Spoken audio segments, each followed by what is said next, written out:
Halo semua, selamat datang di obrolan hukum.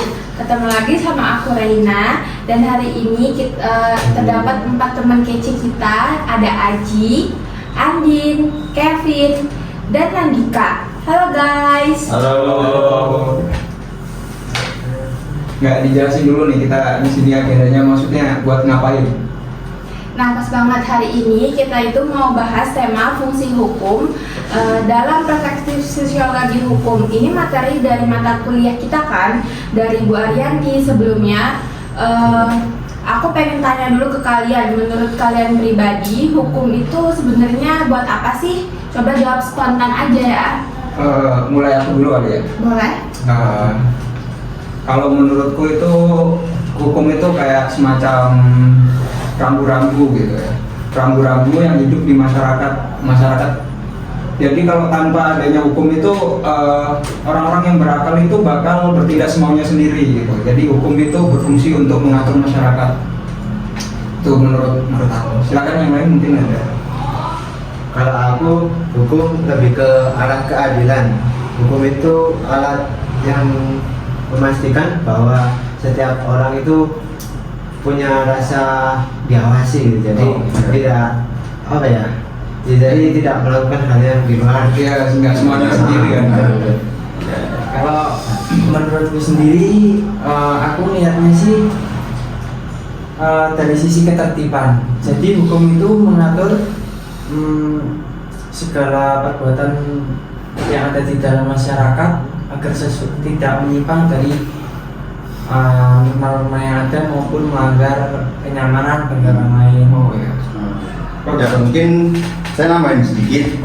Hukum itu semacam alat buat melindungi yang lemah dari yang kuat gitu. Dia mengatur tingkah laku perilaku masyarakat.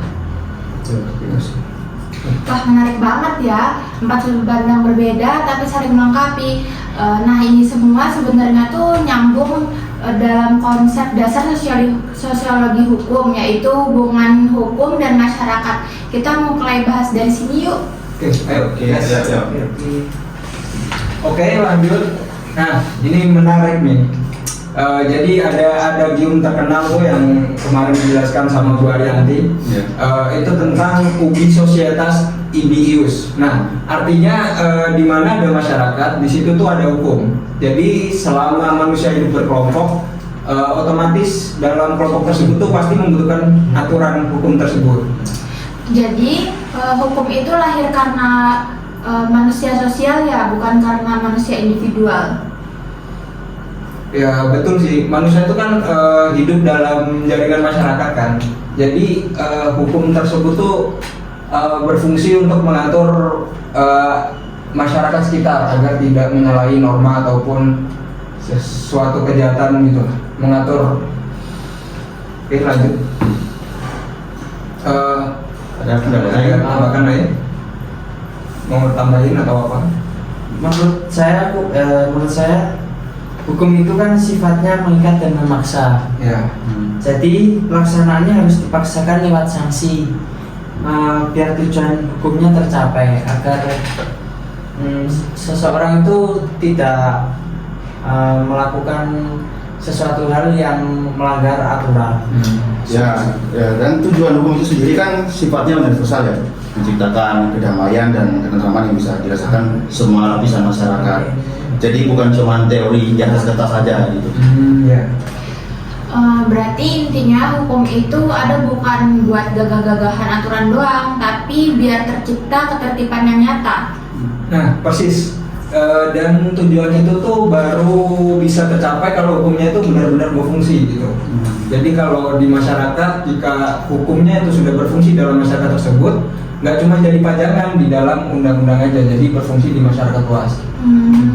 Kalau gitu, coba deh, kenapa sih pendekatan sosiologi hukum itu penting? Kan ada juga pendekatan lebih normatif yang cuma lihat hukum sebagai teks aturan. Nah, ini bedanya. Kalau pendekatan normatif itu melihat hukum sebagai sistem kaidah yang berdiri sendiri, murni dari sisi teks pasal, sedangkan sosiologi hukum melihat hukum sebagai gejala sosial. Jadi nggak cuma tanya apa bunyi pasalnya, tapi juga bagaimana pasal itu benar-benar hidup dan dijalankan di masyarakat. Jadi hukum itu lebih empiris ya, bukan cuma dasarnya aja atau yang seharusnya, tapi juga ada sign kenyataan yang terjadi. Ya betul, dan ini penting banget buat kita sebagai calon praktisi hukum, karena kalau kita cuma paham teks tanpa paham konteks sosialnya, kita bisa salah baca situasi di lapangan. Wah, dalam juga ya. Oke, berarti sebelum masuk fungsi-fungsi hukum, aku pengen nanya. Hukum itu kan punya tujuan, tapi tujuan itu baru tercapai kalau hukum itu berfungsi. Nah, menurut kalian apa fungsi hukum itu cuma satu arah aja atau ada banyak?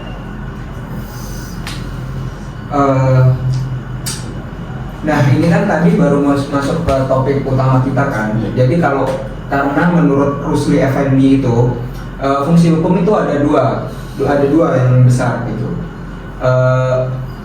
Rusli Effendi itu bilang kalau hukum akan punya daya kerja yang baik kalau dua fungsi ini benar-benar membumi di kehidupan masyarakat.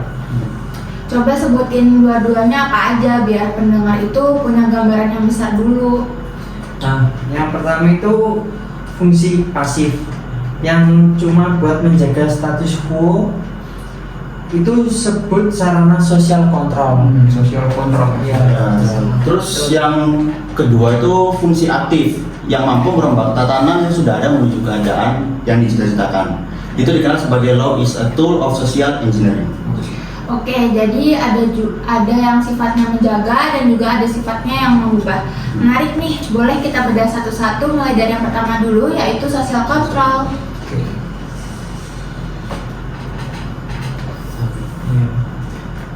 Jadi fungsi hukum sebagai social control itu bertujuan buat memberikan batasan tingkah laku masyarakat yang menyimpang dan akibatnya yang harus diterima dari penyimpang itu. Jadi hukum di sini kayak penjaga gawang. Dia ngasih batasan mana perilaku yang menyimpang dan konsekuensinya kalau melanggar. Contohnya kayak gimana tuh, Kev? Ya larang-larangan, terus ada tuntutan ganti rugi, semacam itulah. Jadi hukum itu ngontrol tingkah laku masyarakat. Berarti penggunaan hukum sebagai sarana sosial kontrol itu maknanya hukum mengontrol tingkah laku masyarakat ya? Iya, tepat. Maksudnya hukum sebagai sarana, maksudnya hukum berfungsi memberikan batasan tingkah laku masyarakat yang dianggap menyimpang dari aturan hukum. Aku ingat ada pendapat Ahmad Ali soal ini. Katanya fungsi hukum sebagai alat pengendalian sosial itu nggak jalan sendirian. Dia jalan bareng-bareng sama peranata sosial lain yang juga melakukan fungsi pengendalian sosial kayak norma agama, norma adat gitu-gitu. Oke, betul. Aku juga setuju sih. Jadi hukum itu bukan satu-satunya yang mengatur masyarakat. Soalnya di samping itu ini juga merupakan fungsi pasif. Dia tuh hukum yang menyesuaikan diri dengan masyarakatnya gitu. Di dalam masyarakat tuh. Jadi hukum menyesuaikan masyarakatnya, gimana perilaku masyarakatnya, norma masyarakatnya gitu. Oh, menarik. Jadi fungsi hukum ini lebih ke arah mengikuti bukan mengubah ya. Berarti hukum semacam beradaptasi sama norma yang udah ada duluan. Persis. Jadi kalau di masyarakat itu udah ada norma adat,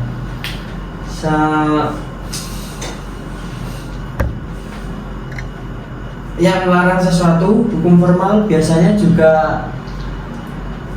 buat memperkuat norma, bukan menciptakan yang baru sama sekali.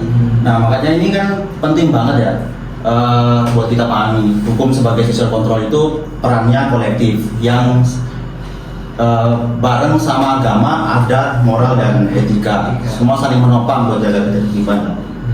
Oke, jelas banget. Tapi ini kan fungsi pasif ya, cuma menjaga status quo. Terus gimana kalau ada tataan yang justru perlu diubah bukan dijaga? Nah ini kan baru masuk fungsi kedua ini. Nah iya, tapi beda banget sama fungsi kedua yang justru aktif. Fungsi kedua ini fungsinya aktif, mampu merubah aturan yang sudah ada menuju keadaan yang dicita-citakan. ini dikenal sebagai law is a tool of social engineering. Hukum sebagai alat rekayasa sosial. Rekayasa sosial kedengarannya kayak hukum jadi alat buat mengubah masyarakat gitu ya. Ya, tepatnya hukum di sini dipakai sebagai alat sama yang disebut agent of change atau pelopor perubahan. Agent of change ini koreknya siapa sih? Orang bisa juga kan jadi agent of change? Agent of change ini bisa perorangan atau kelompok yang mendapatkan kepercayaan dari masyarakat sebagai satu atau lebih lembaga kemasyarakatan yang mampu mengubah sistem sosial. Jadi di sini biasanya punya legitimasi atau dan pengaruh, bukan sekedar orang biasa tanpa posisi apa-apa. Bu mau tambahin ya, bisa pembuat undang-undang, bisa juga tokoh masyarakat, organisasi atau lembaga negara. Nah intinya mereka ini yang punya kapasitas gitu untuk mendorong perubahan yang sistematik. Terus Ya gitu. perubahan ini kan nggak bisa asal-asalan ya, pasti ada prosesnya. Nah menurut kalian tuh prosesnya kayak gimana? Nah betul tuh. Perubahan harus dilakukan tuh dengan berbagai macam perencanaan ya, yaitu tadi terkait dengan social engineering dan social planning gitu kan. Jadi dua istilah ini beda tapi berkaitan. Social planning itu lebih ke tahap merancang arah perubahan yang diinginkan. Sedangkan social engineering itu proses implementasi, gimana caranya perubahan itu benar-benar terjadi di lapangan atau di dalam suatu masyarakat.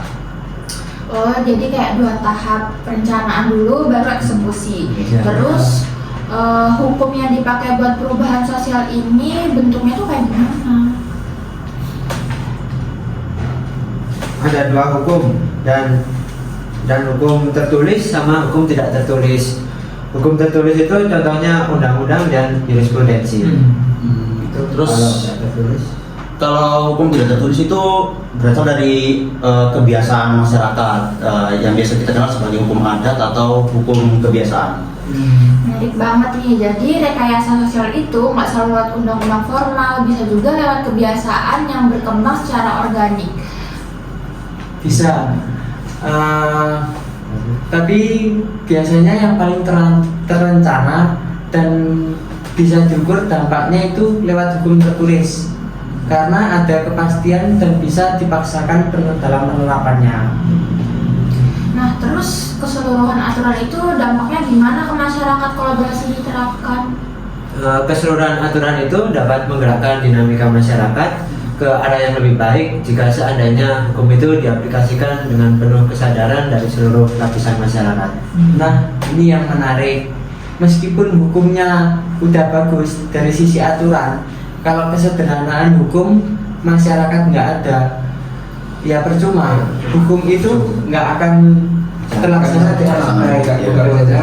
Ya, Jadi semacam ada dua syarat ya, Ya. aturannya harus baik dan masyarakatnya harus sadar buat melaksanakan. Ya. Dua-duanya harus jalan bareng. Ya. Oke, ini relate banget sih sama apa yang terjadi sehari-hari kan. Banyak banget aturan bagus tapi nggak jalan karena masyarakatnya nggak patuh. Oke. Nah, iya, dan ini tadi tuh ini bakal nyambung sama poin berikutnya soal peraturan perundang-undangan sebagai alat pembaharuan ya. Coba jelasin dong maksud alat pembaruan itu kayak gimana? Jadi peraturan perundang-undangan yang bertujuan sebagai alat pembaruan itu berfungsi sebagai sarana pembaruan dalam arti mengubah sikap mental masyarakat. Berarti bukan cuma mengubah perilaku di permukaan tapi juga pola pikirnya ya? Iya, itu targetnya. Tapi syaratnya perundang-undangan itu diharapkan nggak bertentangan dengan nilai-nilai sosial budaya di dalam hidup masyarakat. Nah, ini penting banget. Kalau aturan dibuat tanpa memperhatikan nilai yuridis atau dan nilai filosofis sama nilai utilitas terhadap masyarakat, maka aturan tersebut nggak akan berfungsi dengan baik. Nilai yuridis, filosofis sama utilitas ini maksudnya apa sih masing-masing, bisa dijelasin singkat nggak? Nilai yuridis itu soal kepastian hukum, aturannya itu harus jelas dan konsisten dengan sistem hukum yang berlaku di Indonesia. Terus nilai filosofis itu soal keselarasan dengan cita-cita keadilan dan nilai luhur bangsa. Sedangkan nilai utilitas itu soal kemanfaatan nyata bagi masyarakat, apakah aturan itu benar-benar berguna atau tidak. Oke, lengkap banget nih penjelasannya. Terus kalau 3 nilai itu nggak terpenuhi, apa yang terjadi? Kalau 3 nilai itu tidak terpenuhi, maka akan terjadi peralihan fungsi. Jadi hukum awalnya berusaha menciptakan kedamaian. Itu akan menjadi sebuah rangkaian kata namun tiada arti atau bersifat hanya simbolik saja. Simbolik aja ya. Dan ini pasti bahaya banget sih, karena masyarakat jadi kehilangan kepercayaan sama hukum. Kalau sudah begitu, fungsi sosial kontrolnya itu juga ikut melemah gitu. Jadi ini kayak semacam efek domino gitu ya. Kalau satu fungsi gagal, fungsi lainnya juga ikut kena imbas. Nah, ya kayak gitu persis. Makanya 2 fungsi hukum ini kayak social control dan social engineering itu harus saling menopang gitu kan. Bisa jalan, nggak bisa gitu kalau jalan sendiri-sendiri gitu. Oke, sekarang aku pengen dengar pendapat kalian.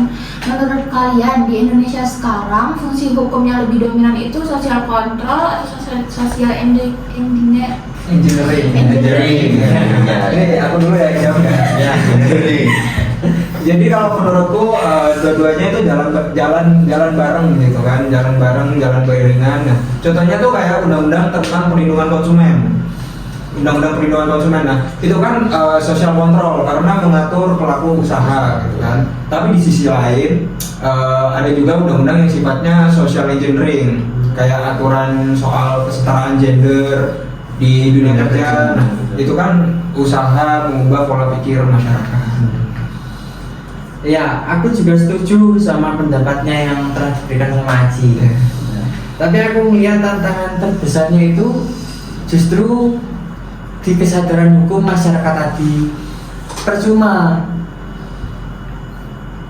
aturannya bagus kalau masyarakatnya masih permisif sama pelanggaran. Nah, ini relate banget sih sama kasus-kasus yang kita sering bahas di kelas. Kayak kasus hukum yang tajam ke atas, tajam ke bawah, ngumpul ke atas, kebalik tadi. Iya, kembali. Oh iya. Itu contohnya konkret gimana fungsi sosial kontrol hukum kadang timpang penerapannya. Oh iya. Oke. Ya, oke, bisa dijelasin nggak maksudnya tajam ke bawah tumpul ke atas itu kayak gimana? Siapa tahu pendengar kita masih belum terlalu paham. Jadi istilah itu menggambarkan fenomena di mana hukum terasa sangat keras dan cepat ditegakkan terhadap masyarakat kecil atau kelompok rentan, tapi terasa lambat dan longgar kalau berhadapan dengan orang-orang yang mempunyai kekuasaan dan modal yang besar. Ya betul, jadi walaupun secara teori hukum itu netral, itu buat semua lapisan masyarakat ya, praktiknya kadang beda. Ini yang bikin kajian sosiologi hukum cukup penting ya, karena kita nggak cuma lihat hukum sebagai teks, tapi juga lihat gimana dia hidup dan berjalan di dalam masyarakat itu. Oke, menurut kalian apa sih penyebab utama ketimpangan penerapan hukum yang kayak gitu? Kalau menurut aku sendiri, aku rasa dari faktor struktural, kayak akses terhadap bantuan hukum yang nggak merata, sama relasi kuasa yang mempengaruhi proses penegakan hukum. Wih, mau izin nambahin apa yang dikatakan sama Kevin tadi ya. Dari faktor yang dikatakan Kevin tadi, aku cuma mau nambahin soal faktor budaya hukum yang juga berpengaruh gitu. Kalau budaya hukum kan masyarakat dan aparatnya sendiri masih pesimis terhadap kelompok tertentu kan. Nah, ketimpangan itu tuh bakal terus berulang. Oh iya, jadi ini juga nyambung sama konsep dari sosiologi hukum kayak Max Weber soal legitimasi kekuasaan dan Bourdieu soal model sosial yang mempengaruhi posisi seseorang di hadapan hukum. Oke, jadi ini bukan cuma soal teks undang-undang, tapi juga soal struktur sosial dan kekuasaan di baliknya. Persis, makanya sosiologi hukum itu bukan cuma pelengkap ilmu hukum, tapi kacamata paling buat ngelihat kenapa hukum kadang berjalan ketimpang di lapangan. Oke, aku setuju. Jadi kesimpulan sementara, hukum itu nggak bisa berdiri sendiri. Dia butuh masyarakat yang sadar hukum dan aturan yang selaras sama nilai sosial budaya yang ada. Nah, ya, betul. Oke, sekarang aku pengen ngobrol lebih konkret nih. Kita kan udah bahas teorinya ya. Sekarang aku mau tanya satu-satu. Coba kalian kasih contoh kasus nyata menurut kalian mencerminkan fungsi hukum, entah sebagai social control atau social engineering. Aja dulu deh, coba boleh kasih contoh kasusnya. Oke, aku kasih contoh ya yang mungkin ada di masyarakat. Oke, aku ambil contoh di sini ada undang-undang tentang lalu lintas ya, soal kewajiban pakai helm untuk pengendara motor. Jadi kan ini jelas ya, fungsinya dari undang-undang lalu lintas ini yaitu sebagai fungsi sosial kontrol. Karena hukum itu masih batasan perilaku, kalau nggak pakai helm ya kena tilang gitu kan. Tujuannya ya jelas gitu, menjaga keselamatan dan ketertiban di jalan. Kalau nggak ada undang-undang itu ya orang-orang bakal banyak yang kecelakaan gitu kan. Oke, Keselamatan, bagus ya, banget. keselamatan. Tapi ada contoh lain nggak biar makin lengkap? Oke. Kalau contoh lainnya, aku mau kasih contoh soal undang-undang ITE ya, soal ujaran kebencian di sosial media. Kan banyak yang terjadi sekarang ya. Ini juga sebagai sosial kontrol juga bisa, karena membatasi perilaku masyarakat di ruang digital gitu yang dianggap menyimpang, walaupun implementasinya tuh sekarang sering diperdebatkan, banyak yang nggak setuju, banyak yang setuju gitu kan. Oke, udah jelas banget nih. Nah, kalau Andin ada contoh lain nggak? Aku lebih tertarik ke contoh social engineering. Jadi kayak undang-undang perkawinan yang menaikkan batas usia minimal menikah jadi 19 tahun untuk perempuan maupun laki-laki. Ini jelas usaha mengubah pola pikir masyarakat soal pernikahan anak. Bukan cuma menjaga status quo, tapi benar-benar merubah kebiasaan lama yang udah mengingkar sebagai masyarakat. Oke, itu menarik sih. Jadi itu usaha agent of change lewat undang-undang ya.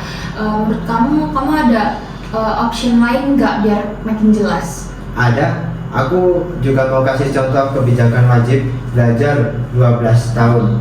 Ini juga social engineering karena negara berusaha mengubah pola pikir masyarakat soal pentingnya pendidikan yang dulu itu sebagai daerah masih dianggap tidak terlalu penting buat anak perempuan. Oh, bagus banget itu, Din. Kevin, giliran kamu nih, ada nggak contohnya? Ada. Aku mengambil contoh yang lebih kontras. Contoh yang lebih kontras itu yaitu kasus penambangan ilegal di beberapa daerah. Secara aturan sudah jelas dilarang dan ada sanksinya. Itu fungsi sosial kontrol. Tapi kenyataan di lapangannya masih malah terjadi. Jadi banyak yang melanggar. Oh, iya masih banyak sih. Ya. Ini jadi bukti kalau hukum sebagus apapun aturannya, kalau kesadaran hukumnya hukum masyarakat dan penegakannya lemah, fungsi kontrolnya jadi nggak jalan. Iya, ya yang penting dari kesadaran masyarakat ya. Ya. Terus sampai diri sendiri. Iya, dari sendiri Waduh, sendiri. contohnya Kevin agak ngeri-ngeri gitu ya. Kira-kira ada contoh yang lebih positif mungkin, Kev, biar berimbang. Ada. Aku ada contoh satu lagi ini. Aku mau kasih contoh kebijakan uji emisi kendaraan di kota-kota besar. Awalnya banyak yang menolak karena dianggap merepotkan. Tapi lama-lama masyarakat itu mulai sadar ini penting buat kualitas udara. Jadi ini contoh sosial kontrol yang perlahan berhasil membentuk kebiasaan baru. Oke, menarik banget ya contoh positifnya. Kalau Nandika, kamu ada nggak? Aku bisa ambil contoh dari Undang-Undang Penghapusan Kekerasan dalam Rumah Tangga atau Undang-Undang PKRDT. Menurutku ini contoh bagus gabungan dua fungsi sekaligus. Di satu sisi dia sosial kontrol karena ngasih sanksi ke pelaku kekerasan. Di sisi lain juga sosial engineering ini karena berusaha mengubah pandangan masyarakat yang dulu menganggap KDRT itu urusan rumah tangga semata. Jadi sekarang dianggap sebagai persoalan hukum yang serius. Ada tambah contohan lain nggak? Kan kamu dari tadi suka banget tuh nambah-nambahin. Kalau yang lain ada yang ngomong, izin Iya, ya iya, nambahkan. Iya, jadi ada. Jadi aku juga mau nyebut undang-undang tindak pidana kekerasan seksual atau undang-undang TPKS yang baru beberapa tahun terakhir ini disahkan. Ini juga gabungan dua fungsi ya. Karena selain memberi sanksi tegas, undang-undang ini juga berusaha mengubah cara pandang masyarakat soal kekerasan seksual yang dulu sering dianggap aib dan disembunyikan gitu. Oke, bagus banget. Jadi satu aturan itu bisa punya dua fungsi sekaligus, tergantung gimana kita lihatnya. Ya betul. Jadi ini tuh bisa nunjukin gitu kalau klasifikasi dua fungsi itu nggak selalu kaku gitu. Bisa juga mereka tuh tumpang tindih gitu kan. Aku juga setuju apa yang dibicarakan oleh Aji. Di prakteknya emang murni salah satu doang. Oke, jadi dari semua contoh yang kita bahas tadi, ada yang murni social control kayak aturan helm dan UU ITE, ada yang murni social engineering kayak batas usia nikah dan wajib belajar 12 tahun. Ada juga gagal fungsi karena lemah penegakan kayak kasus tambang ilegal. Ada juga yang berhasil membentuk kebiasaan baru kayak uji emisi. Dan ada yang gabungan dua-duanya kayak UU KDRT dan UU TPKS. Keren banget ya diskusi kali ini. Pastinya. Oke, ini kita sudah mau akhir ya. Sebelum kita tutup, aku pengen bahas soal satu hal lagi. Menurut kalian, apa tantangan terbesar yang bikin fungsi hukum baik social control maupun social engineering ini susah berjalan yang maksimal banget yang di Indonesia? Siapa dulu nih? Aku ya? Aku dulu aja. Oke. Kalau menurutku ya faktor penegakan hukum yang belum konsisten itu kan. Kalau aturannya bagus sih, menurutku udah bagus. Tapi penegakannya tuh pilih kasih. Jadi masyarakat jadi nggak percaya gitu kan. Aku ngelihatnya dari sisi literasi hukum di masyarakat yang masih rendah sih. Jadi banyak orang yang nggak tahu hak dan kewajiban di depan hukum. Jadi susah buat berpartisipasi aktif menjaga fungsi hukum itu sendiri. Kalau aku mau menambahin soal kesenjangan sosial ekonominya, karena orang yang secara ekonomi lemah seringkali kesulitan mengakses keadilan, entah karena biaya, jarak, ataupun nggak paham prosedur. Kalau aku melihatnya dari sisi budaya hukumnya, banyak masyarakat kita yang masih menyelesaikan masalah lewat jalur kekeluargaan atau bahkan mahkamah sendiri, karena kurang percaya sama proses hukum formal itu. Terus menurut kalian apa yang bisa kita lakuin nih buat memperbaiki sistem hukum yang ada, kasusnya dari sisi kita sebagai mahasiswa hukum? Nah kalau menurutku itu kita bisa mulai dari awal dulu seperti edukasi hukum masyarakat sekitar ya. Terus misalnya lewat kegiatan penyuluhan hukum atau konten edukasi ya kayak podcast gini lah ya. Bisa. Aku setuju, dan juga penting buat kita membiasakan diri berpikir kritis, gak cuma menghafal pasal tapi juga memahami konteks isi sosial di baliknya itu. Ya, benar. Kalau aku juga pikir perlu aktif di kegiatan bantuan hukum. Jadi kayak LBH, pos bakum atau klinik hukum kampus, biar bisa langsung membantu masyarakat yang kesulitan akses keadilan. Bantu banget. Ya. Dan ya nggak kalah penting, kita harus jadi teladan dulu taat hukum dari hal yang paling kecil. Karena perubahan besar itu biasanya dimulai dari kebiasaan kecil yang Konsisten. Oke, ini penutupnya bagus banget ya buat diskusi kita hari ini. Jadi intinya memperbaiki fungsi hukum itu bukan cuma tugas pembuat undang-undang atau aparat penegak hukum, tapi juga tugas kita semua sebagai bagian dari masyarakat. Oke, sebelum kita akhiri, aku minta masing-masing kasih satu kalimat penutup soal apa yang paling penting dari obrolan kita hari ini. Mulai dari Aji deh. Kalau buat aku poin pentingnya tuh adalah hukum itu adalah alat, bukan tujuan. Nah, fungsinya baru terasa kalau dia benar-benar udah diterapin di masyarakat. Kalau aku yang paling nempel itu Ubi Socrates, Ubi Ius. Hukum dan masyarakat itu satu paket, nggak bisa dipisah. Benar. Kalau aku milihnya itu dalam kesadaran hukumnya. Jadi sebagus apapun aturannya, kalau di dalam masyarakat atau masyarakatnya itu pun tidak mempunyai kesadaran, hukum itu hanyalah menjadi teks mati. Benar-benar. Jadi nggak akan jalan. Iya, nggak ada kesadaran masyarakat. Ya, kalau dari aku sendiri ya, soal keseimbangan antara social control dan social engineering. Dua fungsi ini harus jalan berdampingan sih, biar hukum benar-benar bisa membumi gitu. Oke, keren banget guys. Makasih ya udah sharing hari ini. Jadi buat pendengar, intinya hukum itu hidup. Dia bernafas bareng masyarakat, punya fungsi menjaga ketertiban sekaligus mendorong perubahan. Semoga obrolan hari ini bermanfaat buat kalian yang lagi belajar sosiologi hukum juga, dan semoga kita semua bisa jadi bagian dari agen perubahan yang lebih baik lewat cara kita masing-masing. 1, 2, 3. Oke, Makasih. Semuanya. See you next time. Close the door. Close the door ya. Close the door. Close the door. Close the door. Close the door. Ternyata belum dipecek. Wah, dari itu. Koron dipencet.